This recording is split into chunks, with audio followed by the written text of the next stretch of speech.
Welcome back to परीक्षा race YouTube platform.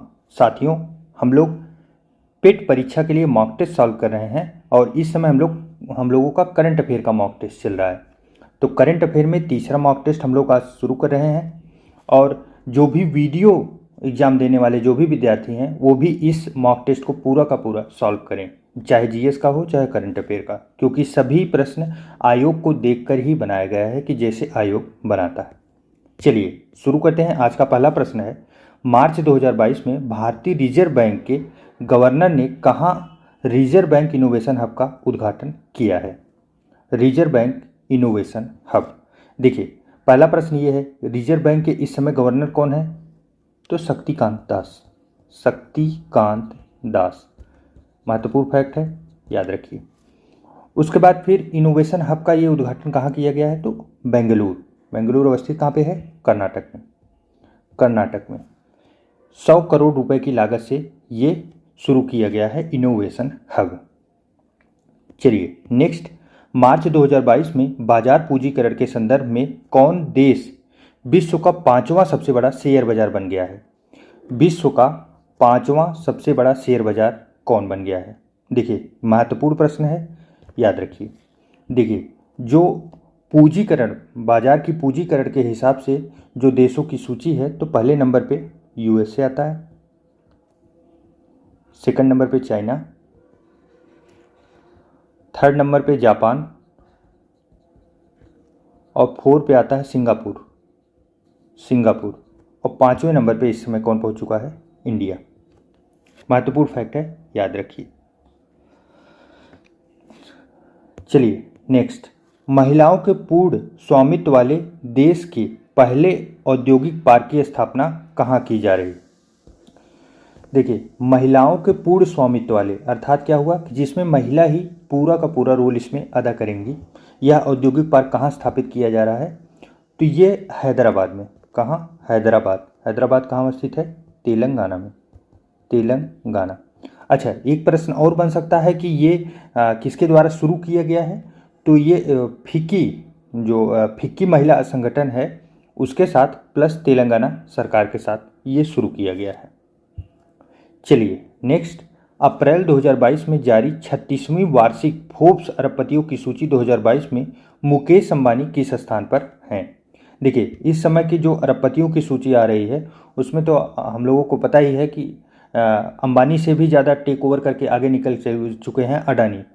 लेकिन ये प्रश्न महत्वपूर्ण था इसलिए बनाया गया है और यह प्रश्न जो है वो अप्रैल 2022 का लिया गया है और फोर्ब्स जो फोर्ब अपनी पुस्तिका रिपोर्ट लॉन्च करती है उसके ऊपर आधारित है।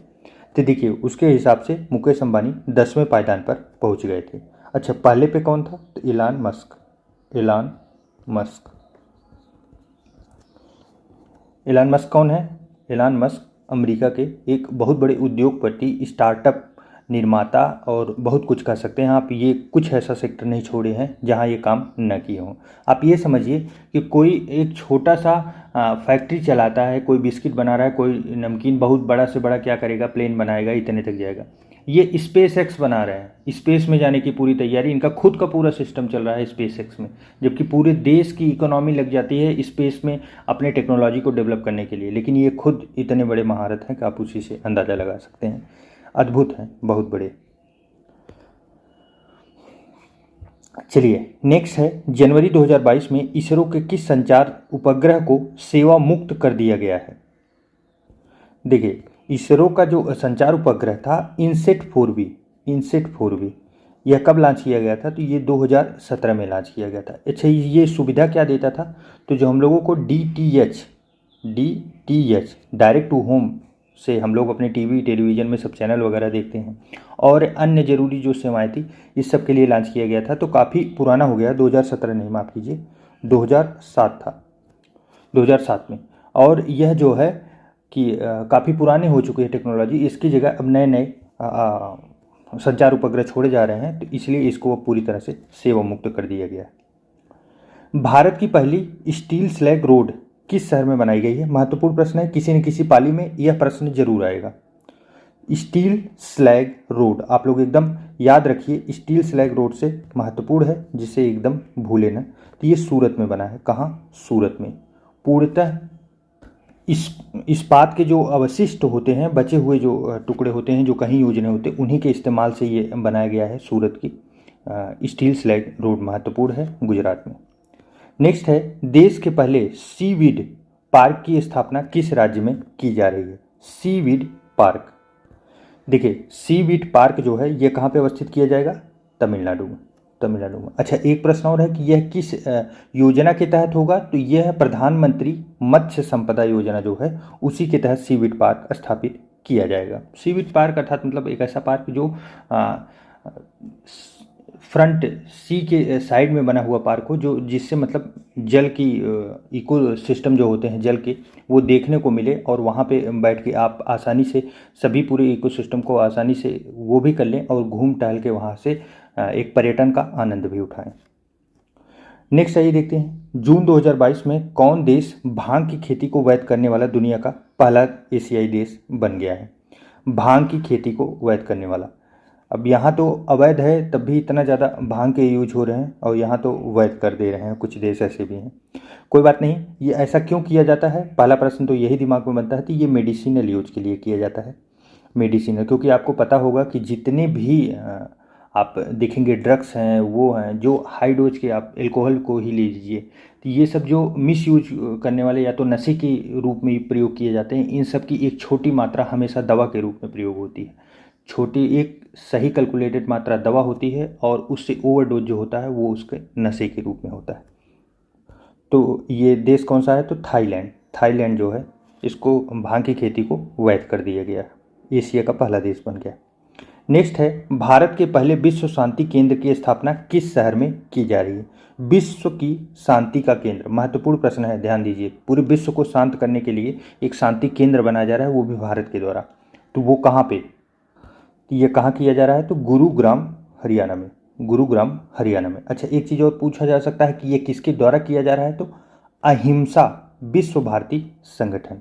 किसके द्वारा? अहिंसा, अहिंसा विश्व भारती संगठन के द्वारा ये किया जा रहा है।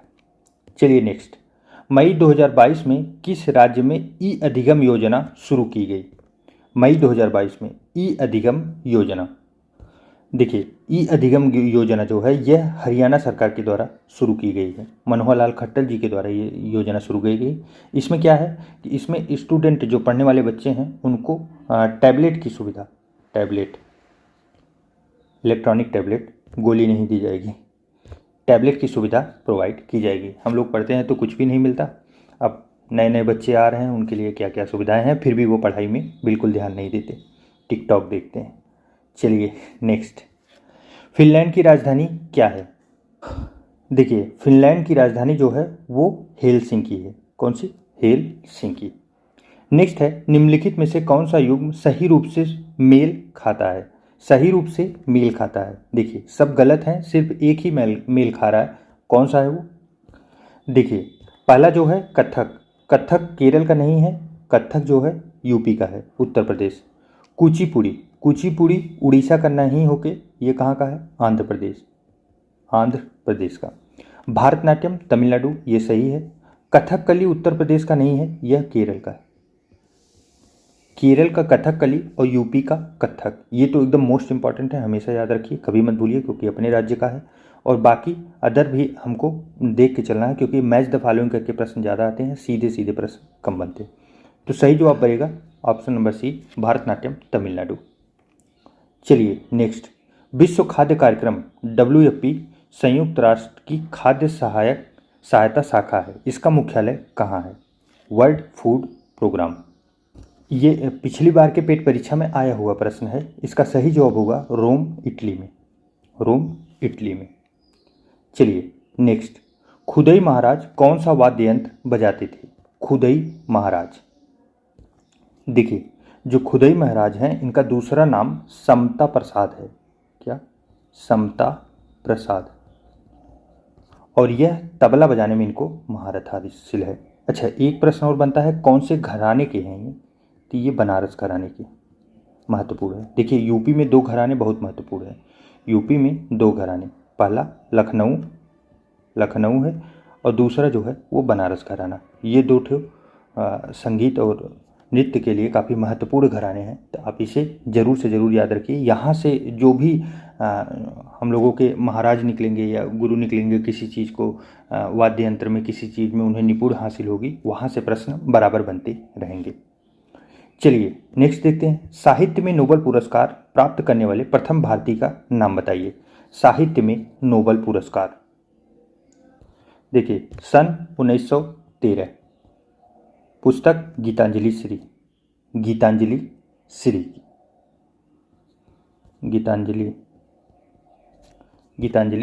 की किसकी पुस्तक है? रविंद्रनाथ टैगोर। इसीलिए साहित्य में नोबेल पुरस्कार प्राप्त करने वाले प्रथम भारतीय कौन बने थे? रविंद्रनाथ टैगोर।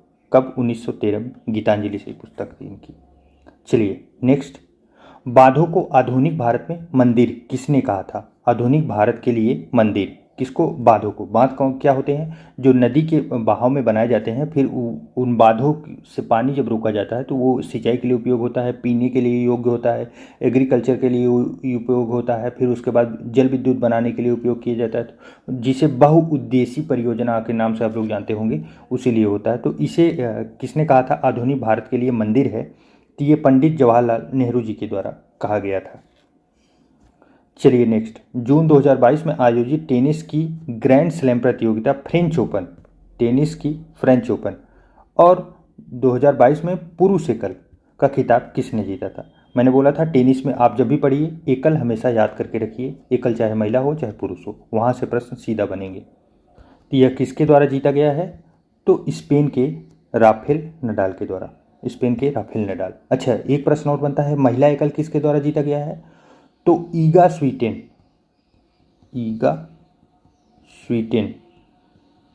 के द्वारा जीता गया है। यह कहाँ की है? तो ये पोलैंड की, पोलैंड। चलिए नेक्स्ट, पुस्तक mind master winning lessons from A champions life के लेखक कौन है? देखिए जो मशहूर हम लोगों के शतरंज खिलाड़ी हैं हमारे देश के, विश्वनाथ आनंद, इन्हीं के द्वारा ये लिखी गई पुस्तक है माइंड मास्टर। चलिए नेक्स्ट, अप्रैल 2022 में पहला लता दीनानाथ मंगेशकर पुरस्कार किसे प्रदान किया गया? फैक्ट नंबर 1, अप्रैल 2022 में यह पहली बार था कि लता दीनानाथ मंगेशकर पुरस्कार का निर्माण किया गया, कि यह एक पुरस्कार अब दिया जाएगा। और यह पहला पुरस्कार किसे दिया गया? तो ये नरेंद्र मोदी जी को दिया गया। महत्वपूर्ण फैक्ट है, आ सकता है, आप लोग याद रखिए। नेक्स्ट है, चलिए नेक्स्ट प्रश्न है, मई 2022 में संपन्न हुए इंडियन प्रीमियर लीग अर्थात आईपीएल के 15वें संस्करण का खिताब किसने जीता? देखिए कौन सा संस्करण है? 15वां। महत्वपूर्ण फैक्ट है, याद रखिए। आईपीएल का जीता किसने? तो गुजरात टाइटंस के द्वारा जीता गया। गुजरात के कप्तान कौन थे? हार्दिक पांड्या। हम लोग अच्छे से ये मैच देखे भी थे। यह हुआ कहाँ था फाइनल मैच? तो अहमदाबाद में हुआ था, अहमदाबाद। ये भी महत्वपूर्ण फैक्ट है। एक फैक्ट और है कि हराया किसको था? उप विजेता कौन बना था? तो उप विजेता राजस्थान बनी थी, राजस्थान रॉयल्स। अच्छा एक और लास्ट फैक्ट हम लोग याद रखते हैं कि प्लेयर ऑफ द सीरीज किसे चुना गया था? तो player of the series Jos Buttler थे, जोस बटलर, बहुत अच्छे बल्लेबाज हैं। नेक्स्ट है, जून 2022 में 8वें अंतर्राष्ट्रीय योग दिवस के अवसर पर प्रधानमंत्री नरेंद्र मोदी ने कहां पर सामूहिक योगाभ्यास का नेतृत्व किया? देखिए पहला फैक्ट ये है, योग दिवस किस डेट को मनाया जाता है? तो आप लोग इसे कमेंट करके जरूर बताइएगा, यह प्रश्न मैं आप लोगों के लिए छोड़ रहा हूँ। दूसरा ये है कि इस बार का कौन सा हुआ? तो 8वां हुआ, महत्वपूर्ण है, याद रखिए। मोदी जी ने कहाँ पे किया? तो ये मैसूर में करते हैं। मैसूर में कहाँ? मैसूर अवस्थित कहाँ पे है? तो ये कर्नाटक में अवस्थित है, कर्नाटक। और उसके बाद इस बार का थीम क्या था? ये काफ़ी महत्वपूर्ण है, कई बार आ चुका है। तो मानवता के लिए योग, मानवता के लिए योग, याद रखिएगा आप लोग, महत्वपूर्ण है। इतने फैक्ट महत्वपूर्ण है। चलिए नेक्स्ट है, जापान और रूस के मध्य किस द्वीप को लेकर विवाद है? देखिए जापान और रूस के बीच जो है कुरिल द्वीप को लेकर विवाद है। अच्छा, इसी द्वीप का दो नाम है। कुरिल द्वीप जो है यह रूस संबोधित करता है, जबकि जो जापान है, जापान इसे नॉर्दर्न टेरिटरीज अर्थात उत्तरी क्षेत्र के नाम से जानता है। चलिए नेक्स्ट, मई 2022 में नाटो साइबर डिफेंस ग्रुप में शामिल होने वाला एशिया का पहला देश कौन सा है? किसमें? नाटो साइबर डिफेंस ग्रुप में। तो वह कौन सा देश है? तो ये है दक्षिण कोरिया। दक्षिण कोरिया महत्वपूर्ण प्रश्न है। नाटो में देखिए शामिल कौन होगा? नाटो किसका अटलांटिक है? नाटो जो है नॉर्थ अटलांटिक के जो देश हैं उनका एक ग्रुप है। इसमें यूएस भी है प्लस यूरोपियन देश हैं। तो ऐसे देश कौन से शामिल हो सकते हैं? तो ये आप गेस लगा सकते हैं, दो, जापान या दक्षिण कोरिया ही एशिया के ऐसे देश हैं जो हम लोगों के यूरोपीय देश और पश्चिमी अमेरिका के देश से काफ़ी संबंध रखते हैं। तो ज़्यादा चांसेस 50-50 इसी में बनता था और दक्षिण कोरिया इसका फैक्ट है, आप लोग याद रखिएगा। नेक्स्ट है, भारतीय नौसेना के लिए प्रोजेक्ट 75 के तहत निर्मित 6 पनडुब्बियों की श्रृंखला की अंतिम पनडुब्बी का क्या नाम है? प्रोजेक्ट 75 महत्वपूर्ण है। प्रोजेक्ट 75 के द्वारा क्या किया जा रहा है? 6 पनडुब्बियों का निर्माण किया जा रहा है और यह इस श्रृंखला का अंतिम पनडुब्बी है, वह कौन सी है? देखिए, आईएनएस वागसीर। आईएनएस वागसीर जो है यह 6वीं पनडुब्बी और लास्ट पनडुब्बी है प्रोजेक्ट 75। अब इसके बाद प्रोजेक्ट 75A चलेगा, जिसमें फिर 6 पनडुब्बियों का एक निर्माण करने का कार्यक्रम किया जा रहा है और यह इसी वर्ष आया है आईएनएस वागसीर, इसलिए महत्वपूर्ण इंपॉर्टेंट बन जाता है। बाकी सब पहले के आ चुके हैं तो उतने महत्वपूर्ण है नहीं, आपको याद करने में कोई करने से बस आपका नॉलेज बढ़ेगा, परीक्षा में उससे चांसेस बहुत ना के बराबर, लेकिन वागसीर आने के काफ़ी महत्वपूर्ण चांस है। नेक्स्ट है, मई 2022 में पोप फ्रांसिस ने वेटिकन सिटी के सेंट पोर्टर्स बेसिलिका में आयोजित समारोह में किस भारतीय को मरणोपरांत संत घोषित किया है? तो यह कौन है? तो देव सहाय पिल्लई हैं। देव सहाय पिल्लई, इतना महत्वपूर्ण ये फैक्ट नहीं है। चलिए नेक्स्ट आगे देखते हैं। मई 2022 में किसने भारत के 25वें मुख्य चुनाव आयुक्त के रूप में पदभार ग्रहण किया? देखिए, वेरी वेरी इंपॉर्टेंट फैक्ट के रूप में ये है, आप लोग इसे एकदम स्क्रीनशॉट भी ले लीजिएगा, महत्वपूर्ण है। कौन है 25वें मुख्य चुनाव आयुक्त? तो ये कौन है? तो राजीव कुमार, काफ़ी महत्वपूर्ण है। कौन से हैं? 25वें। इसके पहले 24वें कौन थे? 24वें सुशील चंद्र, 24वें। अच्छा, एक फैक्ट और बनता है, बहुत पूछा जाता है, पहले कौन थे? पहले थे सुकुमार सेन। सुकुमार सेन, ये महत्वपूर्ण है, मोस्ट इंपॉर्टेंट फैक्ट में से एक है, किसी न किसी शिफ्ट में आने के चांसेस हैं, आप लोग इसे जरूर ध्यान में रखिए। नेक्स्ट है, मार्च 2022 में भारतीय नौसेना ने किस जहाज को प्रेसिडेंट्स कलर से सम्मानित किया है? प्रेसिडेंट्स कलर, देखिए ये प्रेसिडेंट्स कलर क्या होता है?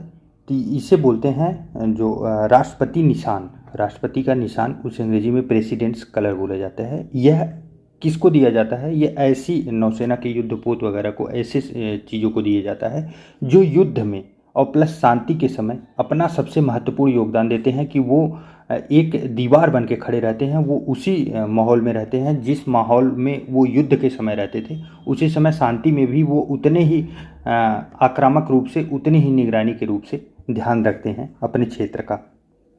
तो यह किसको दिया गया? तो यह जो है आईएनएस वल्लसूरा को दिया गया। फैक्ट है, जस्ट याद रखिएगा। नेक्स्ट है, जुलाई 2022 में कौन राज्य प्राइमरी एजुकेशन में नई राष्ट्रीय शिक्षा नीति 2020 वाली एनईपी न्यू एजुकेशन पॉलिसी को लागू करने वाला देश का पहला राज्य बन गया? देखिए, पहला पहली मोस्ट इंपॉर्टेंट, विशेष ध्यान रखिए। यह किसके द्वारा किया गया? उत्तराखंड के द्वारा।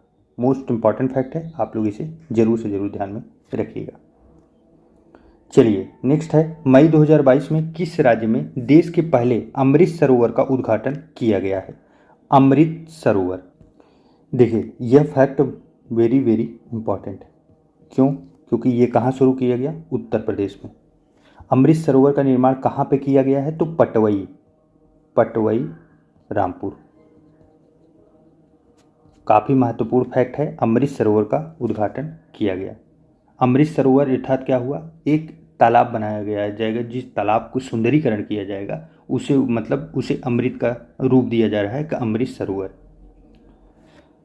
काफ़ी महत्वपूर्ण फैक्ट है। नेक्स्ट है, हाल ही में किसे केंद्रीय माध्यमिक शिक्षा बोर्ड अर्थात सीबीएसई का नया अध्यक्ष बनाया गया है?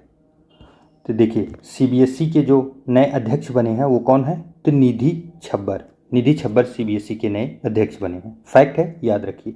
फैक्ट में देखिए आप लोग करंट अफेयर पढ़ा करिए ना, 2-3 चीज़ों का एक फैक्ट सिलेबस निकाल लिया करिए। क्या क्या का? एक पिन होता है, पिन का मतलब क्या हुआ? Person in news. और दूसरा भी पिन होता है प्लेस इन न्यूज। इसका तो आप जरूर से जरूर निकाल लीजिए, क्योंकि अगर नहीं निकालेंगे तो आपको याद नहीं होगा, क्योंकि नाम जो है और प्लेस का नाम जो हुआ, ये सब चीज़ों को याद करने में कम से कम 8 से 10 रीडिंग लगानी पड़ती है, और 10 रीडिंग बुक में रखे रखे तो नहीं हो पाएगी। इसलिए अगर उन्हें आप छोटा सा फैक्ट के रूप में 2-3 पेज 4 पेज में समेट के निकालेंगे ना, तो वो आपको बहुत जल्दी से आसानी से याद होंगे, और डेली एक बार आप उसे 5 मिनट में डिवाइस कर सकते हैं। चलिए नेक्स्ट, किस भारतीय राज्य में गमूचा एक सांस्कृतिक प्रतीक है? गमूचा, देखिए यह जो है असम राज्य में गमूचा जो है एक सांस्कृतिक प्रतीक है। कौन सा राज्य हरियाणा के साथ अपनी सीमा साझा नहीं करता है? किसके साथ? हरियाणा के साथ। चलिए देखिए ये कौन सा स्टेट है? यही रहा हरियाणा, दिल्ली के पास। ऊपर कौन टच कर रहा है? पंजाब। इसके ऊपर ये हिमाचल प्रदेश है, ये उत्तराखंड है। पंजाब, हिमाचल और उत्तराखंड, फिर इधर जो है उत्तर प्रदेश, फिर इधर जो है राजस्थान। एमपी तो देखिए यहीं तक रह जा रहा है। ये रहे हरियाणा से अटैच होने वाले बॉर्डर। चलिए अब इस प्रश्न का जवाब दीजिए। हरियाणा के साथ अपनी सीमा कौन साझा नहीं करता है? उत्तर प्रदेश करता था, हाँ करता था। हिमाचल प्रदेश भी करता था, राजस्थान भी करता था। जबकि नहीं करने में कोई था तो वो मध्य प्रदेश था। मध्य प्रदेश नहीं करेगा। अच्छा एक प्रश्न ये है, दिल्ली करता है? दिल्ली हाँ करता है। चलिए नेक्स्ट, यूनेस्को का मुख्यालय कहाँ है? यूनेस्को, देखिए यूनेस्को का मुख्यालय जो है वो कहाँ पे है? पेरिस में। नेक्स्ट है, निम्नलिखित में से किस विषय पर नोबेल पुरस्कार नहीं दिया जाता? किस विषय पर नोबेल पुरस्कार नहीं दिया जाता? देखिए इसमें पहला फैक्ट नंबर 1, टोटल 6 सेक्टर कौन कौन से हैं? देखिए सबसे पहले शांति, उसके बाद फिर आता है साहित्य, उसके बाद फिर आता है रसायन, चिकित्सा, अर्थशास्त्र, एक बचा है भौतिकी। किस में नहीं होता? तो गणित में नहीं दिया जाता। अच्छा एक फैक्ट और इसमें याद रखिएगा, सबसे लास्ट में कौन ऐड किया गया? तो अर्थशास्त्र को ऐड किया गया, बाकी 5 पहले से दिए जाते थे। महत्वपूर्ण फैक्ट है, याद रखिएगा। Total 6 sector. नेक्स्ट है, भूटान के राष्ट्रीय पक्षी का नाम बताइए। देखिए भूटान का राष्ट्रीय पक्षी, अच्छा ऐसा लगता होगा कि ऐसे प्रश्न क्यों बन रहे हैं? इसलिए बन रहे हैं, भूटान और नेपाल ऐसे देश हैं जो एकदम मित्र देश हैं हम लोगों के, और मित्र देश एकदम खास करके टेरिटरी से सटे हुए, तो इनके बारे में थोड़ी बहुत नॉलेज हम लोगों को होनी चाहिए। और थोड़ा सा फैक्ट भी इनका कुछ हट के रहता है। अब राष्ट्रीय पक्षी इनका काला कौवा है, इसलिए एक अजीब सा फैक्ट होने की वजह से ये प्रश्न बनने के पूरे चांस रहते हैं। चलिए नेक्स्ट, सोमनाथ मंदिर किस राज्य के तट पर स्थित है? सोमनाथ मंदिर, देखिए सोमनाथ मंदिर किसके लिए है? भगवान शिव के लिए। कहाँ पे अवस्थित है? गुजरात में सोमनाथ मंदिर। नेक्स्ट है, प्रतिवर्ष अंतर्राष्ट्रीय परिवार दिवस कब मनाया जाता है? अंतर्राष्ट्रीय परिवार दिवस, देखिए 15 मई को अंतर्राष्ट्रीय परिवार दिवस मनाया जाता है। इस बार की थीम क्या थी? तो थीम थी परिवार और शहरीकरण। चलिए नेक्स्ट, पुस्तक sunrise over Ayodhya nationhood in our time नामक पुस्तक किसने लिखी है?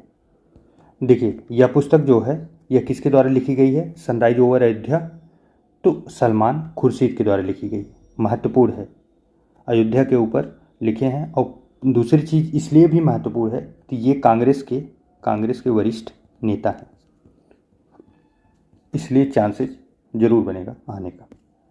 चलिए नेक्स्ट है, हीरो इंडिया सुपर लीग 2021-22 के 8वें संस्करण का खिताब किसने जीता? हीरो इंडिया सुपर लीग, यह खिताब किसने जीता है? तो हैदराबाद ने यह खिताब जीता है। किसको हरा के जीता है? तो केरल को। केरल उप विजेता। चलिए नेक्स्ट, 31वां सरस्वती सम्मान किसे प्रदान किया जाता है? 31वां सरस्वती सम्मान किसे प्रदान किया है? देखिए, एक कविता मैं तो यहाँ हूँ, इस कविता के लिए 31वां सरस्वती सम्मान जो है, यह सरस्वती सम्मान का कौन सा संस्करण था? तो यह 31वां था। यह किसको दिया गया? तो यह प्रोफेसर रामदरस मिश्र को दिया गया यह सम्मान 2021 और 22 के लिए। 21 के लिए था मेन बोला जाए तो, 22 के लिए भी बाद में आने वाला। इस प्रकार साथियों हम लोगों का 40 प्रश्नों का ये श्रृंखला पूरी तरह समाप्त हुआ। आपके कितने सही हुए कमेंट करके आप लोग जरूर बताइएगा। चलिए मिलते हैं एक नए वीडियो में, तब तक के लिए बहुत बहुत धन्यवाद।